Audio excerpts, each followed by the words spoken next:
GCAM Télévision. Merci Nabino pour la confiance, merci pour la fidélité. Oyo, Ozope Sabiso, pour la communauté la Kabino Basango Maïli Kaka, na Katia République démocratique du Congo. Vraiment, à vous, chers abonnés qui nous suivez de partout, tout Pessibino vraiment pour y malamu na Katia émission Oyo table de vérité. Mais ça y a au solo ici Kawa pays la vérité à la République démocratique du Congo, aux Ouakango, na moment opportun. Merci na papa Gérard Kabea pour sa opportunité et pour présenter l'émission Oyo Netandoya GCAM Télévision.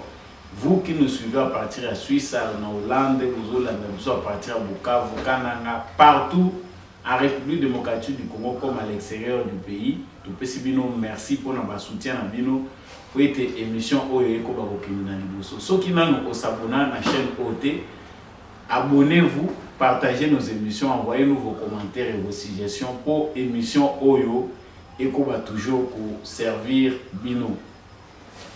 Actualité, tu es dans le ezali que le président de la République Asila Kibongo pour lancer séminaire de formation, il y a des officiers militaires na biso, il y a ba mapinga na biso ekolo sur d'ontologie sur profession na bango. Ndenge ni bakoki kosala musala na respect ya ba valeur pe na respect ya ba principe selon ndenge mibeko elobi na makambo itali armée na biso. Mais na kati ya séminaire wana na discours ya président de la République afistijaki comportement ya ba FARDC na biso azali ko condamner ba massacre ezali ko salema pe azo déplorer que ba massacre est ezali lié na incompétence ya armée na biso, faiblesse ya armée na biso, to pe ezali lié na trahison ndenge ba officier musu bazali ko apporter aide na bato ya Podeko alobike akoki ko assister te impuissant na makambo wana ndenge ezali ko salema nini ya solo pedele kaki na armée na biso oyo président de la République alinatalisa to boyeba mutu to long ya numéro oyo ambassade des États-Unis d'Amérique et puis si information kotalisa ete ezali na attentat moko terroriste ezali ko bongisama na ville ya Goma. Ezali kolinga ko attaquer à partir ya bateau ezolongwa de Goma, on ne sait pas si vers où, mais nanu ba identifier te bateau nini to pe attentango et kozula à partir ya mouvement nini. Ya mo ba pesa ki information kotalisa na ba citoyen américain pe na ba citoyen République démocratique du Congo que insécurité ezali, banditisme makambo ezali po ezali ko bongisama par rapport ya bato yo bazali kotambola na esika wana. Mais nini penda ya solo ezali ko bongisama na Goma? Pona nini Goma?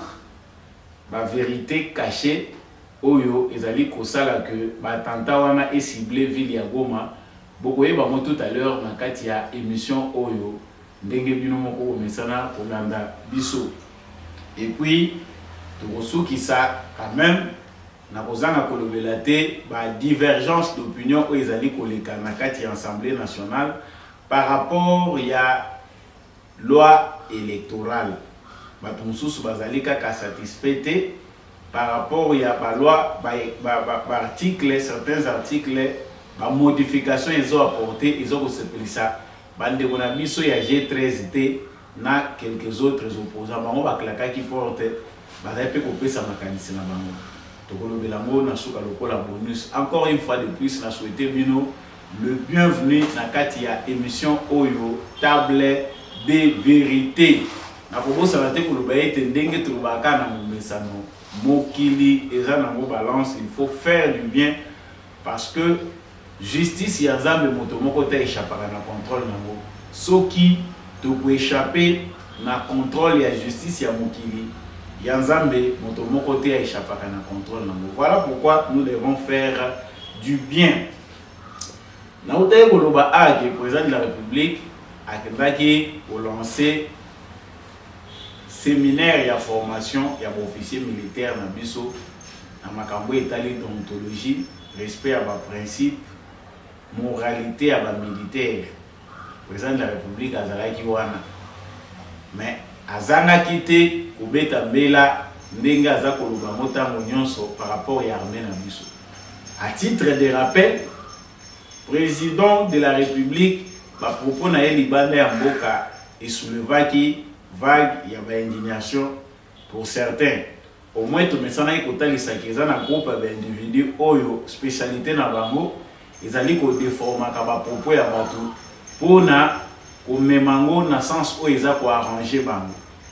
Mais le président de la République n'a pas propos naïe a étalaki devant les Congolais parce que l'auditoire naïe zalaki y a des citoyens congolais na Côte d'Ivoire ba faiblesse au y armée na biso. Quand bazali ko lobela likambo ya ba tuerie au ezali des fois des actes se répéter chaque fois alobaki que notre armée et notre police y est pour quelque chose. Mais président de la République peut vous dire na mboka azongeli lisusu ba propos na yendenga lobaki ya na Côte d'Ivoire kota lisa été armée na biso soki kozala incapable ya ko sécurisaka ba civil, c'est que bazali vraiment kosala musala na lolenge lobanité bazali na incapacité, c'est-à-dire incompétence ezali na armée na biso. Atalisi pe eloko moko oyo des fois nous Congolais to maîtrisaka malamu te. Alobi que depuis Congo eza Congo, armée na biso na besoin soutien te sur le plan financier. Lokola oyo baza kozwa na minute. Mais soutien wana nyonso, je cite d'abord ba propos ya président de la République. Alobi, il a révélé, président de la République, commandant suprême des armées, il a révélé que jamais dans l'histoire du pays, l'armée a reçu autant de moyens financiers, tout en reconnaissant que les résultats ne sont pas proportionnels aux moyens mobilisés. Népotisme, clientélisme, tribalisme, des mots qui sont en train d'avilir l'armée.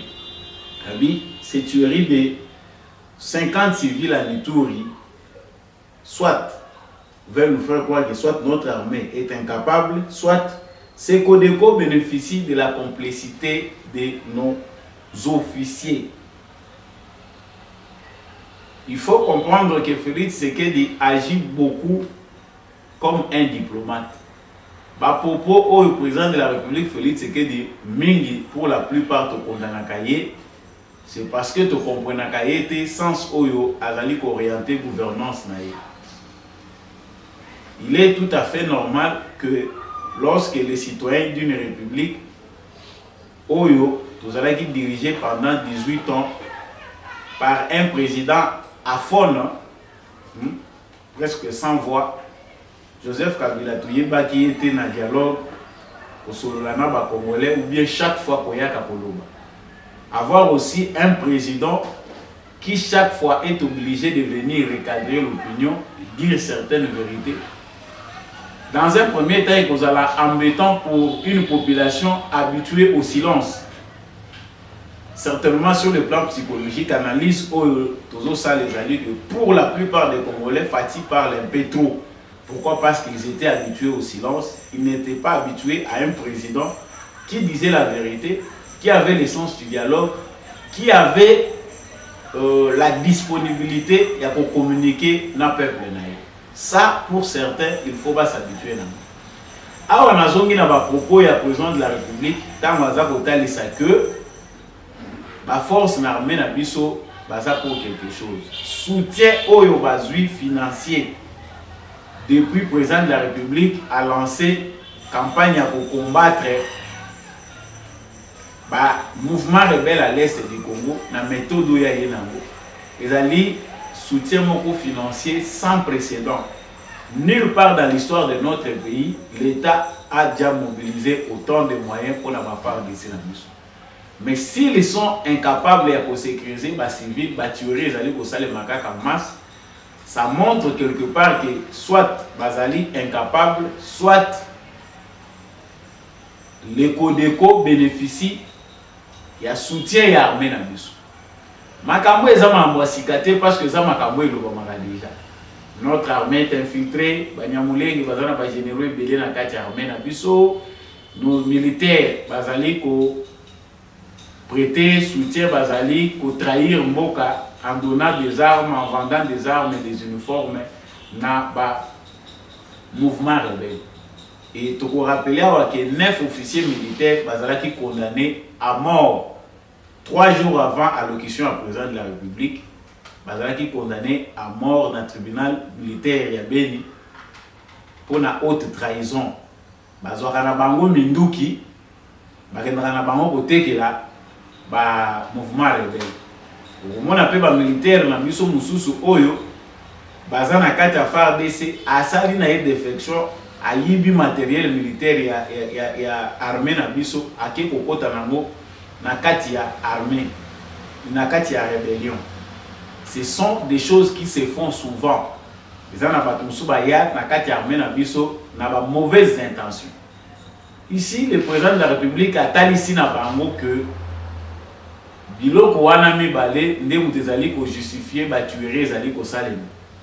Nous n'oublions pas que vraiment nos militaires baza ko bouyer ba mayo, mais place ba zone d'ombre ezali ba madusu ya makambo mabe ezali lié na haute trahison. Yango esika oyo biso tozali ko bete la CT parce que nous ne maîtrisons pas tous la stratégie à président de la République face à guerre oyo. Approche na ezani. Toza ko critiquer mingi to lobi président de la République, les tolandi ba commentaire ya batwazo komela biso aza trop plaintif.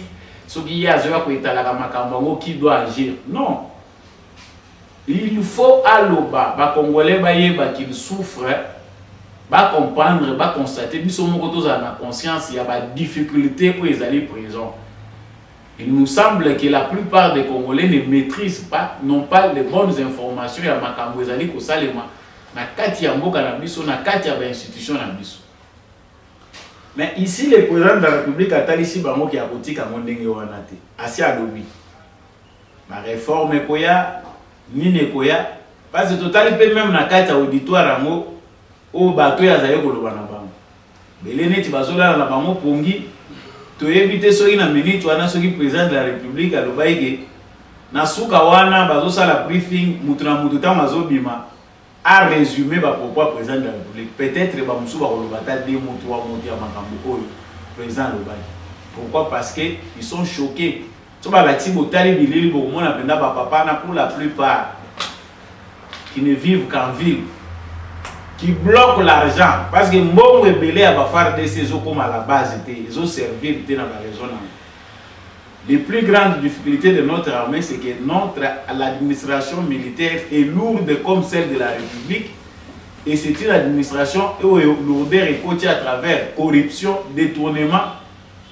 Depuis que Félix Tshisekedi est au pouvoir, combien des officiers militaires sont condamnés pour le détournement? Il y a des soldes militaires, détournement, il y a des moyens ils ont que soutenir les militaires dans biso bazana fond. C'est-à-dire il y a na kati ya armée na biso ba officiers militaires oyo bazo travailler na bango à l'encontre il y a cause noble oyo bango balatela tenu. Donc nous avons des commerçants au sein de notre armée, nous avons des infiltrés qui sont venus avec une mission balkanisatrice. Tous en abattant la catégorie nyons. J'avais pitié du président de la République quand on a tali bateau, on va la salle na président. Ce sont eux, pour la plupart, qui sont à la base. Il y a des ratés où l'armée n'a plus ses années qu'on représente. Mais comme partout dans le monde, dans l'armée, on ne change pas comme dans une entreprise. Parce que bateau belé tout ça koloba mingi biloba loba tout ça koloba. Pensant que des solutions viennent par enchantement, bazu balamoko ba longoli oyo bazu oyo bachi. Non.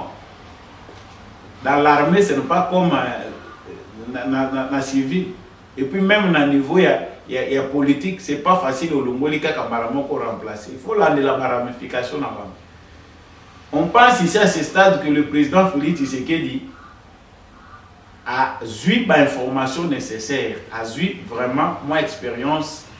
Oyo et bandai ko Singapour abanda mena pour agir pour avoir grande décision. Non, c'est facile de dire, mais le Congo n'est pas un pays facile à gouverner. Parce que le président a un bâton magique, abeti awa ba solution ezwami, abeti awa ba solution ezwami. Récemment, le président de la République a lobby. Ce qui olingi kozala soda zalaka commerçant, soda zalaka politicien te. Soit olongoli kazaka moko landi option moko. Lata kazaka na olongola kaka teni koma na yo politicien. Déjà bandi ko se ton na bango. Bato belé ba piéger ki tiseke di po ya mbango na ba changement moko bonito elinga kezala contre-productif. Elinga ginde et créer trouble au sein armé parce que Félix Tshisekedi a trouvé une armée. Oyo ezaki na moka milice privée individu. Asia chanja bouja ba pion na ya komisa mo logo na ye personnel. Na mutu lokola Joseph Kabila. Nous avons des officiers qui n'ont même pas de raison oyo bango bakoki kozala liboso ya mboka ke baza ko servir. Bato belé balati tenu na mission à trahir, na souci à s'enrichir. Bamususu baye na bango na ambition na bango ya ko balkaniser et plusieurs autres raisons. Mais awa président de la République olobi parce que bato bazolela l'armée a infiltré jusqu'au dents. Nos frères qui sont en Occident belé ba komela ka biso yeti lobwa kanisi ke soki na minute oyo armée tondi ba Rwandais wana yaza ne lokwa kosala. Non. Le président de la République a une longueur d'avance sur nous. À moins qu'il ait la mauvaise foi ou bien azala la volonté politique. Les informations que reçoit un président de la République nous éloignent de lui. Nous n'avons pas le même niveau de compréhension. Mokonzi mboka otika la gamme mokonzi mboka parce que ba information oyo azali kozwa. Vision oyo azali na mo ekokani te na ba analyse na biso basée sur des bribes d'informations. Donc j'ai choisi cet élément parce que le président de la République a bêti le boko na mesa. Bientôt on va réévaluer l'état des sièges. Moni bato bazali côté le melango. Bato bazo telemela état des sièges balingi te que sécurité zonga na mboka. Ils font un bloc. Balingi ko céder te chaque jour bazola mukanango bazola nango balobi que état des sièges il faut balongola mboka. Au moins les Congolais conscients ont déjà compris. Bato bazali côté le l'état des sièges souci na bango ezali parce qu'ils n'ont pas de solution à présenter. Deuxième élément oyo na ye nangwawa ezali likambo ya Goma. Ça sont des révélations, des informations que nous avons reçues. Ambassade ya États-Unis a pesi communiqué na ye na kanisi bato nyonso balanga mona net. Mais les dessous des cartes il y a information wana ezali jeu politique eza ko se jouer. Il y a des manœuvres politiques qui se font pour que le pape puisse encore annuler sa visite ya koya na kati ya RDC. Il y a des manœuvres qui se font pour faire de sorte que insécurité ezala au zénith. Les rois belges na mwasi na ye batia makolo na bango na Congo te. Donc il faut créer des raisons. Les politiques basent à la manœuvre. Les kabylistes baza ma principaux auteurs bango mutu baza vraiment à la manœuvre pour que les papes ne viennent pas au Congo, pour que même le roi de Belgique oyo aza ko prétendre koya a déjà s'est confirmé ayate. L'objectif c'est l'insécurité. À Goma, il y a un mois passé, attentat moko terroriste et Salimaki et Mimi 6 personnes. Tozolo bela biloko oyo na ba information nyonso topesa kapona kotalisa bino que batako ekomi ko salema ciblé ezali œuvre politicienne. Terrorisme na ndenge zo salema na Congo est un peu différent et là qui forme moko ya ba conflit na nature moko ya ba congolais. C'est-à-dire les hommes politiques bah, PC en mot forme, donc chaque fois que Baza pour revendiquer quelque chose, ils veulent inventer l'insécurité. Ambassade des États-Unis bah lobby que bango bah PC message dans bas citoyens na bango, les citoyens américains que bino bas citoyens américains vous allez na Congo, vous allez na Est et la République démocratique du Congo, vous êtes à Goma. boye bake attentat moko terroriste ezali ko se préparer ezali na engin explosif bazolinga ba utiliser bakotia na bateau moko on ne sait pas identifier quel bateau yango to tiebino anga botambola na ba foule te botambola bisika o eza risqué te bisika o moni ba entroupement ezali il faut ko éviter yango ba zone boyebi ki ezali ba zone moko sensible n'y allez pas. D'où l'ambassade américaine a reçu cette information. Félix Tshisekedi azobunda bitumba moko multiforme. Même l'ambassadeur américain que nous voyons, Oyaza Awa, Keba politique et la Kambélé a mis le mibali. Et ça, on sait que même le président de la République le sait. Batou Oyo, Bazali Batou, tu peux sa confiance à 100%. Si ça, il n'a pas moyen à na rappela qu'à chaque fois on a des informations dans l'Amérique a sanctionné l'année passée, je ne sais pas si c'est en 2020 ou bien 2021. Si responsable des ADF va sanctionner par les États-Unis d'Amérique, va geler, va bien avoir là-bas. Mais ADF est un mouvement déclaré comme mouvement terroriste. Bon, Batouana n'a pas bien avoir les États-Unis, le trésor américain qui n'a pas. C'est qu'ils les connaissent, il y a des ramifications à Bango. Mais ils ne peuvent pas agir avec la même énergie que agir en Ukraine. Ça, il faut en faire très attention quand le président Félix Tshisekedi bénéficie du soutien américain. Mais cela ne doit pas couler les sabiso pongi. Batou oyo banyokoli biso pendant toutes ces années dans l'Occident. Principal acteur des États-Unis d'Amérique. Na union sur la France, nous ne trompons pas des cibles. Le système Oyo et améniser biso comme si biso na été esclave. Mais chaque fois qu'ils veulent monter des enchères, créer une situation où les dirigeants en place pour maîtriser, pour proposer des solutions dans les coulisses. Voilà, nous vous proposons ça. Yo, en échange, voilà ce que nous voulons. Félix Tshisekedi pas à nature, moko ya ba président moko oyo baza facilement manipulable parce que lui-même sait bien manipuler la diplomatie. Il y a des gens qui manipuler tout sans qu'il y ait des manipuler. Ici, Makambouana, ezali clarté, information américain sur l'insécurité à Goma. Équipe d'avance pour la organisation à descente ya pape na Goma déjà quitté. Dans le moment où ils sont en train de voir, ils évaluer, ils vont installer podium, situation sécurité, c'est au même moment que cette information apparaît.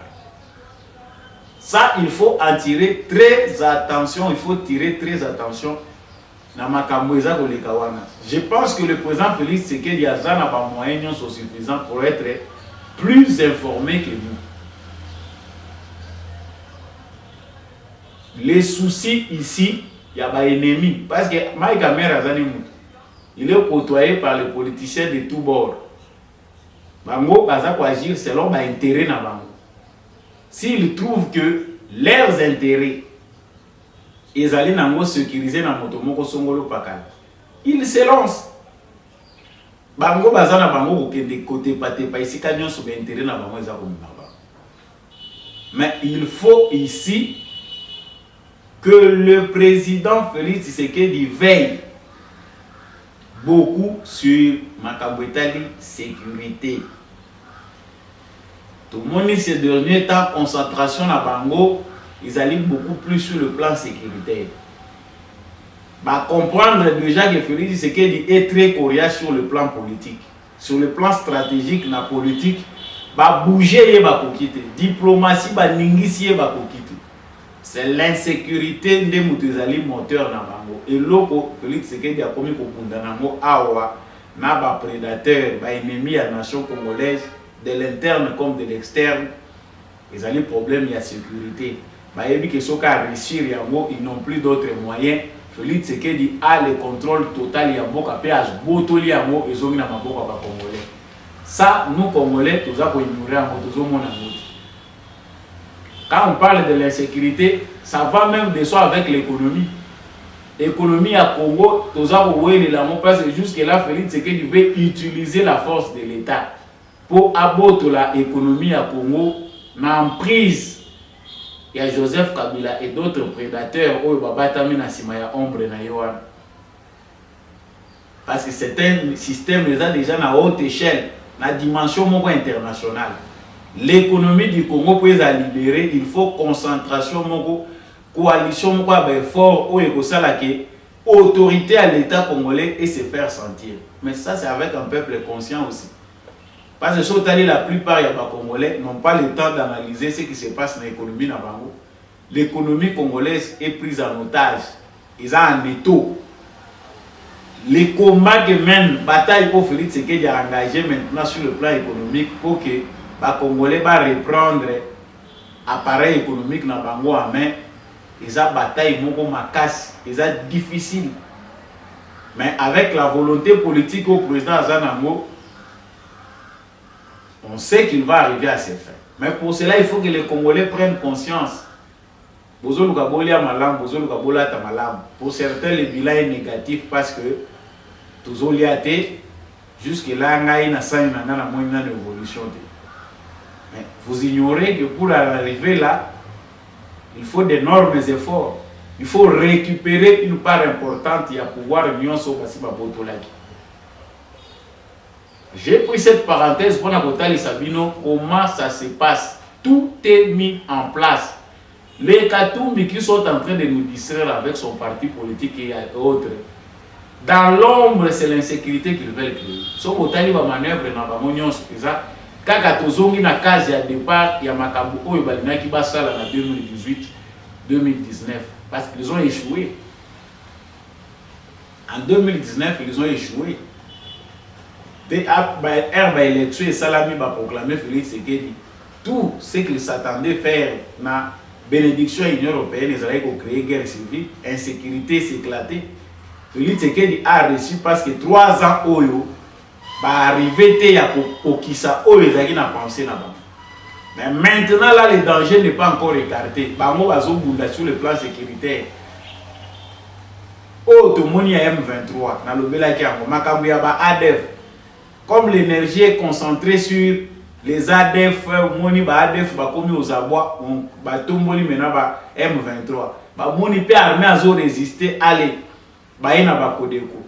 Comme ils ont encore l'air, ba tuna bango baza ko aider bango na kati armée bazo fournir bango bas informations. Voilà pourquoi. Mais qu'ils s'attendent que Félix Tshisekedi a l'avantage d'avoir compris certaines choses depuis qu'il était dans l'opposition.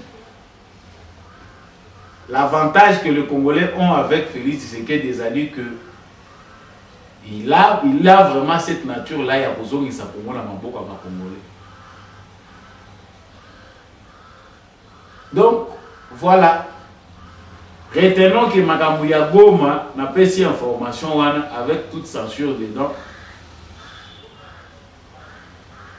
Que l'insécurité va créer des années que la diplomatie Félix Tshisekedi va combattre. Quand il idée au musito le bas na départ wana yango ils a pensé ça pour caractériser les prédateurs nationaux et internationaux. Donc pour arrêter la diplomatie de Tshisekedi, empêcher les investisseurs, empêcher le retour à Congo dans la scène internationale, les acteurs qui fréquenter Congo, il faut que la sécurité continue à persister à l'est du Congo. Nalobagi nakosukisa na information oyo ya makambo etali makambo ya loi électorale. Nakolobela ngo na mukuse parce que télévision ezangonga na minute epesa mibiso. J'ai 13 groupe ya 13 députés babimi na bango na salle bango ba initiateur ya modification à loi électorale babimaki makambo na bango babimi libanda balobi biso Toboy parce que les autres salles de dictature, nous ne pouvons pas assister à ça. Balingi ba torpiller ba texte pour pour falsifier résultat ya nani a gagné. Na ke data mbang déjà analyser résultat ya nani, parce que résultat ya nani, ça dit nos frères bino boyebi que vous êtes minorité, parce que en démocratie c'est la majorité qui gagne. Oh c'est la représentativité, oh balobi proclamation résultat ya élection bureau par bureau, oui botia mo bandimi yango te.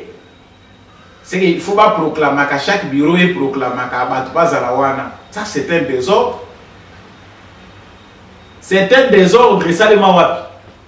Bâti la balobi bien va valider en gros proclamation et à résultat bureau par bureau. Et que ça les na CENI, na centrale ba kolobe la makambu ya ba bureau. Chaque bureau va citer ba bureau balobi va retenir en gros. Mais nos frères les G13 balingi que ezala proclamation bureau par bureau, c'est-à-dire chaque bureau bazo salamo proclamation na bureau wana. Non. Pour la sécurité nationale, et ça pour ça vous voulez pousser la transparence jusqu'où? Mobilisez-vous avec les observateurs. Na komata o ba américain ba yebisaki ba ndeko na biso ya ba VK wana ba. Mobilisez-vous.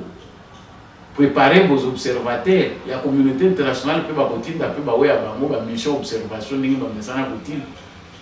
mais laissez distraire l'opinion croyant que vous réclamez quelque chose de valeur. Mais on va te rappeler le but. Oh bino boke ko tira makele libanda ya mobiso to sanité. Bino bo pesi ya bino bolingi ndenge boye na mobazo moba tchako. Mais la majorité gagne. Bato baza majoritaire nde ba ko imposer idée na bango. Mais sauf logo moko toza ko senga ko beta CT. Bino pe ba député ya union sacrée.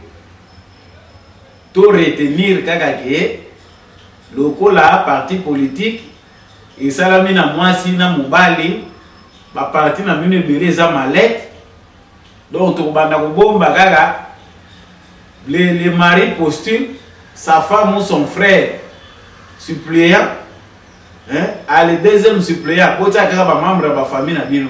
Pourquoi? Parce que non, la plupart des partis politiques ba financer ka élection, tout financer ka élection na biso moko, ceux qui députés à Koufi, aux hommes na koma difficile pour muto aza ya famille te asa la famille. Wana na zui ezali ba information, certains des députés des indiscrétions bazolo bandenge wana. Donc bazolo lingate ke balongola likambo membre de famille wana na ba suppléant. Parce que ceux qui députés à Koufi, le la mingi pour la plupart, se député, il faut qu'un membre de famille prenne poids à la charge de la famille. To komi na niveau ya ndengeni, parce que ça ce n'est pas encouragé. To komi na niveau ndengeni. Et puis ici pour la ressource ça na kanti que to kozogi l'actualité on a ba détail nyonso. Pour na ressource ça awa ba député à IDPS. Bino Moutubozali, ma député à parti présidentiel. Tout le monde, professeur Mbata, qui au moins prenait les paroles parce qu'il n'a pas commission. Mais les restes des députés à l'IDPS, Bino Boza à fond, Bino Bolobagate. Donc Bino Mando est aussi la carte de droite, le but que l'IDPS a une majorité, l'IDPS va député, va zamouké. Donc Bino Boza, Bino attend à l'idée, mon côté proposition, mon côté, mon appel va député à l'IDPS. Vous avez l'appel les camons concrets dans la politique socialiste autant vanté. Ça aussi, ça fait très mal. On voit des députés qui ne sont pas nombreux. J'ai 13 ans, j'ai 13. J'ai 13. Mais ils font du bruit sur base des idées. Bino tango bovana na kaboza ko solo la. Bozala kana boyo kanité bino pe ba député bo imposer ka pe ba idée na bino sur base ya ba recherche na bino sur base ya politique na bino socialiste. Ça il faut attendre kaka mukolo boya ozwa mandat obo comme ba député IDPS belende to septembre tout le monde ba député IDPS pe ba komi boloko. Là ça fait très mal les acquittables de vérité na kanisi to lobby o esengeli to loba. To lobby nyon sauté mais to lobby kaka par la vérité, la vérité musu se kobima lisusu na mesa oyo. Soki osepela ki na émission oyo, koba na ko soutenir émission au table de vérité, sala ete émission oyo ezala ya ngai ya yo ya voisin kuna ya biso nyonso ba congolais po ete molili etika biso libela vérité pe pole eba kozwa Congo mobimba parce que toza ko ignorer que na 18 ans oyo obscurantisme nde na mitu na biso tozomona lisusu clair te. Merci na équipe technique ya GCAM télévision na pesi bino merci tomonani na prochaine émission.